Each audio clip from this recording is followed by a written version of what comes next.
Pemirsa, ibu kota Jakarta terus berbenah diri untuk menghadapi musim penghujan. Salah satunya adalah dengan menambah pintu air di pintu air karet Pejompongan, Jakarta Pusat. Setelah menghadapi kekeringan dan musim kemarau panjang, Jakarta kini tengah bersiap menghadapi musim hujan. Hujan deras juga sudah mulai tampak melanda Jakarta sejak Sabtu lalu. Meski demikian, pantauan debit air di pintu air karet masih tergolong normal. Ketinggian debit air berada di level 420 atau di bawah siaga 4.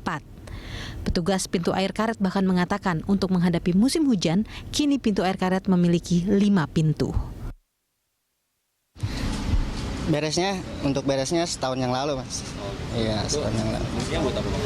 Fungsinya untuk mengurai bibit air yang tinggi ya. Ini pernah ditutup ya? Udah lama belum pernah ditutup lagi. Oh, Ya. Kenapa nggak pernah ditutup? Untuk mengatasi ini aja, bibit air ya, antisipasi banjir ya. Kalau sekarang ini masih normal, Bang? Sekarang masih normal siaga 4 ya. Siaga 4. Ya. Nanti kalau udah awasnya itu siaga 1-nya kalau udah berapa, Bang? Untuk siaga 1-nya 600 ya. 600. Iya. Petugas pintu air karet juga menambahkan, meski Jakarta telah dilanda hujan deras, namun saat ini belum ada penambahan debit air secara signifikan.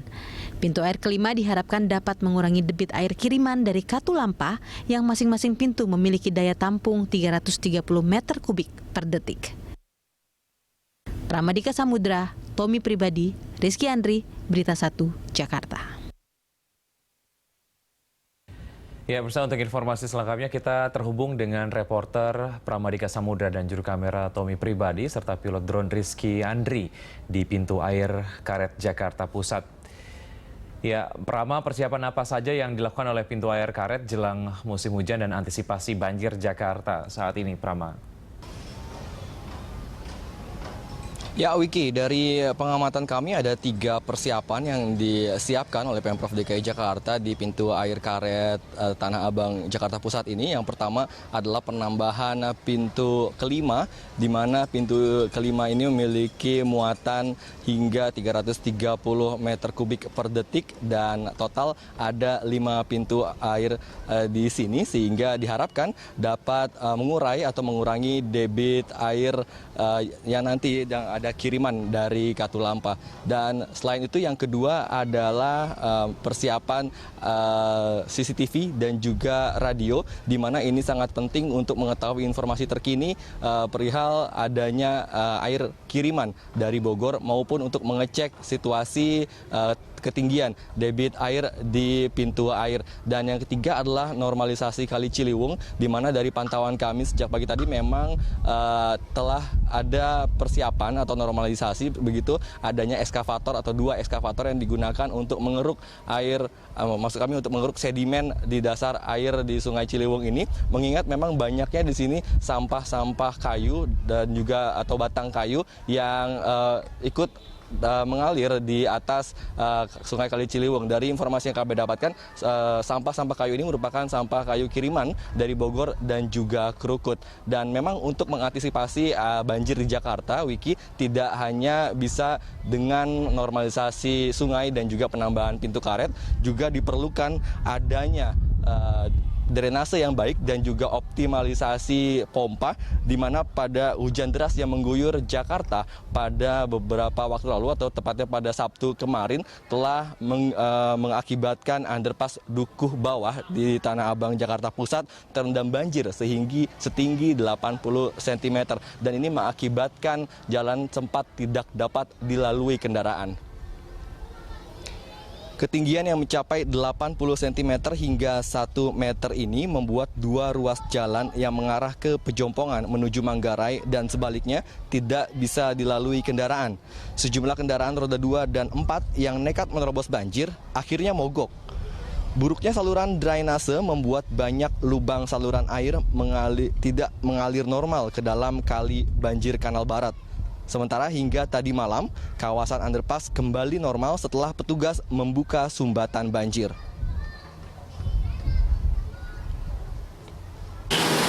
Tadi kedalamannya berapa tadi, Pak? Satu paha deh. Sepaha.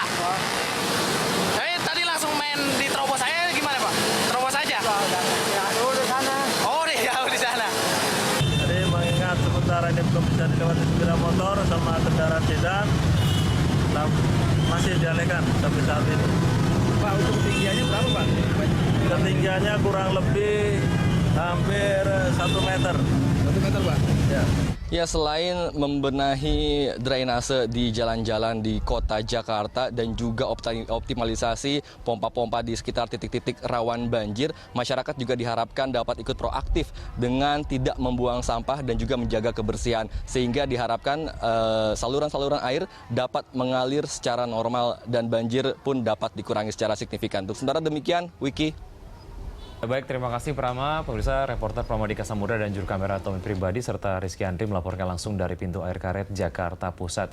Saya langsung ke Pak Yoga terlebih dahulu. Pak Yoga, sebelum kita mengomentari tadi terkait dengan musim hujan belum puncak, namun kemudian sudah terjadi genangan ataupun banjir di area Duku Atas tadi ya.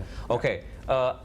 Ahok sendiri bilang bahwa ya ada semacam jaminan lah ya, air ataupun genangan air tidak akan lebih dari 1 hari. Apa yang bisa kita cermati dari pernyataannya Ahok? Apakah ini menjadi satu hal yang memang ya akan terjadi atau apa yang Anda lihat dari pernyataan Ahok ini? Ya, mungkin yang perlu kita cermati bersama ada 3 hal. Yang pertama, bahwa masih banyak kawasan ataupun titik-titik lokasi yang akan rawan genangan. Nah, terutama rawan genangan yang selama ini bisa terjadi. Catatan terakhir ini kan Jakarta masih ada sekitar 65 kurang lebih ya titik lokasi yang masih rawan genangan, yang bisa dipastikan kalau ada hujan 1-3 jam titik-titik tersebut akan menjadi tergenang seperti yang di Duku Atas ini kemarin. Itu yang pertama. Kemudian yang kedua, jaminan bahwa dari Pak Provinsi DKI bahwa dalam waktu 1-2 jam air akan hilang. Tentu perlu kita cermati juga nih, ini terutama di lokasi-lokasi yang mana gitu. Kalau genangannya parah rasanya juga bisa 1 hari juga bisa sulit untuk dihilangkan gitu, karena kondisi maupun lokasinya juga berbeda-beda. Nah, ketiga yang tidak kalah penting, persoalan utama kita memang ada di saluran drainase tadi yang selama ini menjadi titik parah banjir. Kalau kita bicara banjir awal Januari 2015 itu menyebutkan bahwa kondisi saat itu tidak ada rob, tidak ada banjir kiriman, dan murni semuanya sebagian besar adalah karena buruknya sistem drainase yang sangat menyebabkan banjir genangan lokal tadi. Nah, ini nanti kita akan lihat dari upaya yang sudah dilakukan dalam setahun terakhir ini, apakah terutama ini baru kelihatan nanti di awal Januari sebenarnya. Pada saat menjelang puncak musim hujannya akan kita lihat lokasi-lokasi mana saja yang sudah katanya diperbaiki tadi itu akan kelihatan hasilnya atau tidak gitu. Pak Nirwanto, kalau Anda melihat begitu ya, katakan setahun terakhir atau belajar dari pengalaman sebelumnya seperti tadi underpass Duku Bawah begitu ya, di 5 tahun lalu itu sempat tinggi sekali sampai atas airnya, dan sekarang mungkin hanya beberapa senti, 80 senti, 40 senti begitu. Anda melihat tindakan yang dilakukan oleh Pemprov DKI sudah tepat belum untuk mengatasi beberapa titik-titik yang rawan itu? Salah satu contohnya Duku Bawah misalnya. Kalau kita perhatikan seperti di Duku Bawah tadi ya, itu berarti kan di beberapa lokasi juga. Ini kan berarti masih ada masalah utamanya adalah di saluran air. Jadi kita masih melihat masih belum optimal secara teknis 100% lah ya. Saluran air tadi belum berfungsi dengan baik. Berarti ada persoalan di saluran drainase dan buangannya sebenarnya. Nah, kedua yang juga tidak kalah pentingnya adalah keberadaan pompa air sebenarnya. Kalau tadi dikatakan dalam waktu 1,5 jam cepat hilang, ini ada 2. Satu, saluran drainasenya lancar, yang kedua biasanya dibantu dengan pompa. Nah, ini yang menurut saya justru harus disiagakan untuk menjelang musim puncak. Ya, kita menuju ke Pak Tri. Pak Tri, apa yang Anda ingin sampaikan terkait dengan genangan ataupun banjir yang sempat terjadi di Duku Bawah ini dan juga masalah drainase dan pompa ini? Oke, itu namanya Duku Atas, bukan Duku Bawah, Mas. Lokasinya tadi ya. Duku Atas yang di bawah. Ya. Jadi itu tadi statement saya bukan menggaransi 1,5 jam sampai 2 jam, tapi tadi adalah kondisi di mana untuk mengenal genangan di situ kita bisa selesaikan dalam hampir 1,5 jam pada kondisi kemarin loh, ya. Itu pakai apa tuh, Jadi bukan berarti pakai apa 1,5 jam tiba-tiba airnya bisa kita perbaiki dan juga kita bersihkan semua, dan itu bisa langsung tuntas, airnya hilang dalam 1,5 jam. Itu banyak usaha di situ ya, tapi bukan jaminan terus seolah nanti genangan 1,5 jam. Saya mau tekankan masalah banjir. Banjir itu adalah genangan air di satu lokasi dengan luasan tertentu, kedalaman tertentu, dan untuk waktu tertentu. Jadi ada 3 parameter ini, ya. Dan kita berusaha mengurangi ketiga parameter itu, bukan menghilangkan. Makanya saya nggak pernah mau kalau ditanyakan berapa penyelesaian berapa persen. Pemeliharaan itu, pengerukan yang kita lakukan adalah pemeliharaan, yaitu never ending project. Ya, jadi kita akan terus-terusan menerus. Gitu. Jadi nggak, kalau ditanya sudah berapa persen, nggak ada persentase. Kita akan berusaha semaksimal mungkin. Dan kemarin sudah terbukti dari kasus yang kemarin itu, secara makro kita sistem ternyata udah on the right track. Saya nggak mengatakan itu punya fully 100% itu sudah dilakukan. Ya, tapi dengan ada contohnya yang sering terjadi Trisakti itu sudah nggak kebanjiran kemarin. Ya, depan Trisakti biasanya tiap hujan pasti banjir situ. Sabang tidak, Tamrin enggak, ya, karena di situ dekat dengan sistem makro yang pada kondisi rendah. Ini yang mungkin saya mau tekankan itu dari evaluasi.